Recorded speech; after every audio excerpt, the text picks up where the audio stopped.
right, thank you for joining me right here at Estic Media. My name is Esther Wachiko. I'm so delighted to be here with you this evening. And as usual, I have Mr. Tony Mbata right here. Mr. Tony, how are you? I'm fine. Good evening. Good evening. So let's kick off into what we want to look into. A lot is happening in Nigeria's socio-economic and political landscape. And on Estic Media, we discuss all and sundry, especially as it affects you. So, ladies and gentlemen, let me just give you a little breakdown of what is happening. You know the Ibom Air, right? And their Comfort Emerson, the passenger who was dehumanized, embarrassed, and we saw her react to it. Well, she has been released. Basically, Festus Keyamo decided to eventually do what you call proper investigation, which was what they were supposed to do in the first instance before they quickly sent this lady to Kirikiri. So they did it and realized that both parties erred. Ibom Air crew also erred, and the lady, the passenger, also erred. And because of that, they realized that it would be so wrong to actually correct one person without correcting the other person. So, in other words, because of the preceding incident, which is that of Kwam1, K1, the ultimate, they decided to say, okay, to air is what? Human. So if you're going to put to air is human for Kwam1, you also have to put to air is human for Kwam2, and that's Comfort Emerson. Well, she has actually sent a message thanking everybody and saying, thank you so much for supporting and, encouraging me. I will let you know my own part when the time is due, but I need to rest. I'm going through a lot of pains. And so that's it. I'm sure she'll get a manager and they'll tell her how to respond appropriately to this. But a couple of Nigerians say she should thank God as to what happened, because if there was no incident prior to hers, who knows how they would have handled this. She would have really been a scapegoat, especially. All right. Another situation is the fact that Peter Obi was seen campaigning for somebody in ADC. Now, this person used to be in Labour Party. The husband used to be in Labour Party. But last year, December, he was killed. And so the wife decided to continue what the husband was into, but this time not under the Labour Party, but with the ADC. And he wore the ADC cap. So a lot of persons came to the conclusion that Peter Obi has actually left the Labour Party for good and has joined the ADC. Now, the big question is this. If revelations are coming out that supposedly Peter Obi won the 2023 elections, we've heard Baba Chilawal, we've also heard El Rafai tell us, then why is everywhere quiet? If this is the evidence, that's one question. Number two, how would 2027 elections be like if we're already having disturbing incidents? INEC has been accused of being a political tool by these political parties for usurping and taking advantage of situations and delaying their judgment or delaying certain proceedings that affects political parties, especially when sanctions needs to come from them or order needs to come from them. Mr. Tony Mbata, with all of this, let's look at the situation with Peter Obi and INEC as an institution. Baba Chilawal came to say, I'm sure you watched that interview. Yeah. He literally called Mr. Tinubu a bigot, said he's giving only his people political appointments, and also made complaints that Peter Obi actually revealed that Peter Obi won the elections in 2023, but that for 2027 he was skeptical. He wasn't precise as to. And a couple of persons have blamed Peter Obi for joining a coalition that supposedly has murky waters with the past of these people. Do you think that with what is currently at play, whatever it is that we're seeing is a deliberate means of derailing the APC from focusing too much on the ADC? Some people think that Amechi's disclosure on that X space was a means of distracting that is distracting the APC from focusing solely on Peter Obi. Other people also think, that for now, they don't want to say anything further about what Peter Obi is doing. Eunice Atanko, the director of the Obedient Movement, said that anywhere Peter Obi finds himself, that the APC has a way of instigating issues, creating chaos. Do you think that is what it is? And that's why Peter Obi has really been mute, has not really made his stance known because of this kind of aura. Yeah, in fact, what is happening in the political space is P2B is a phenomenon that is really dealing with the Nigerian government and the APC. How is he dealing with them? Because they don't quite understand where P2B stands, where he's going, or the political arithmetic that he's using. And that is one of the best ways. If you watch Atiku immediately resigned from PDP when this coalition started. And promised to announce his membership to ADC. But when he find out that, look at what is going on, I think they advised him to suspend that. That is what P2B is doing. And some people were saying they saw P2B have left Labour. It is not true. Remember that the interim chairman, Nenadi, of the Labour Party, Usman, told us that they are in support of P2B and coalition. And when P2B, people saw him campaigning for that lady, any reasonable, any rational human being would do it. Politics is, you don't have permanent enemy, you don't have permanent friends. So what P2B did was what Labour asked him to do. Labour under the leadership of Nenadi Usman. So there was nothing, even Soludo, we saw Soludo. Soludo will go to Asarok where he wore governor, president cap, Bola Ahmed Tinubu cap. And when you come to Abga in Anambra, he will wear Abga cap to campaign. So that's politics. P2B is lecturing them what politics is all about. People don't know him. They will see more when the time is ripe. So P2B campaigning for that woman is perfectly in order. He has not left Labour.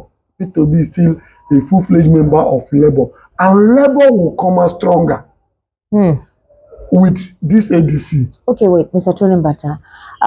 When you say Labour would come out stronger with ADC, are you referring to the Nenadi Usman faction of the Labour Party? Although they say he's free to be part of the coalition, and you said that Labour is also part of the coalition. Yes, because we don't have two Labour, because thank God INEC have done the right thing when they think. No, INEC has not really made a judgment on who the chairman is. But INEC declined to recognize the persons presented by Julius Saburi for the August by-elections. If you listen to the judgment, INEC is meant to do the needful based on that, but they haven't done that. But I'm telling you that, Aburi has nothing to show that he's still a chairman of Labour, because his tenure has expired long ago. So being there is what the opposition is using. Remember, we saw him with Wike the other day. He didn't know that the media will,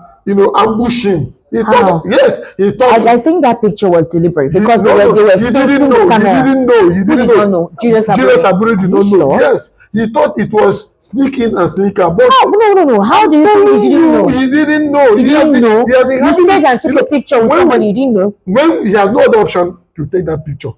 You know that there was a rumor that he was working for them, but he denied it. Now, that one was an ambush. He didn't know. He had no option to just take that picture to deceive himself. So, if Nenadi Usman are in support of coalition, so you will see what will happen when the time comes. I used to tell people that politics is not what you are seeing in a space. People can discuss it and say anything. But things are going underground. Labour will come out stronger. Okay, let's hope so. Now, let's look at this situation. Ibom and El Rufai came out to say what they said. Will the president be arrested?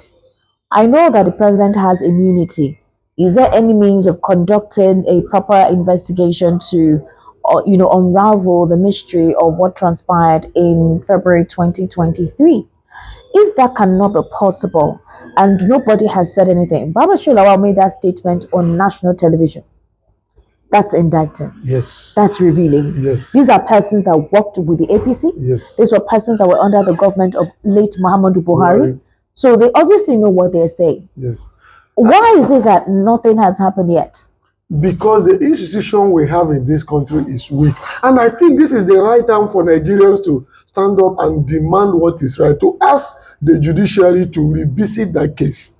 Because these people, remember, El Rufai was part of the government, part of the people that did all the things they did past election, and they're coming out with all this evidence. So I think the judiciary is supposed to revisit that case, and also these people supposed to be at the bar by now. The DSS supposed to call them. So who would revisit the case? Is it the Supreme Court? The Supreme Court should revisit the case, because we have is a petition not meant to be written? That's what I'm saying. Nigerians or labor or whatever, they supposed Nigerians to, or labor or the Nigerian Bar Association. Nigerian Bar Association supposed to come up and do something, because these people, they won't they are the APC that did all the marathon. Remember the one Okay, what if they ask you for physical evidence beyond what was said by El-Rufai and when Labour brought Amazo to come and testify that do we have a glitch? Amazo said there was no glitch. No, I'm even talking about the petition should be written based on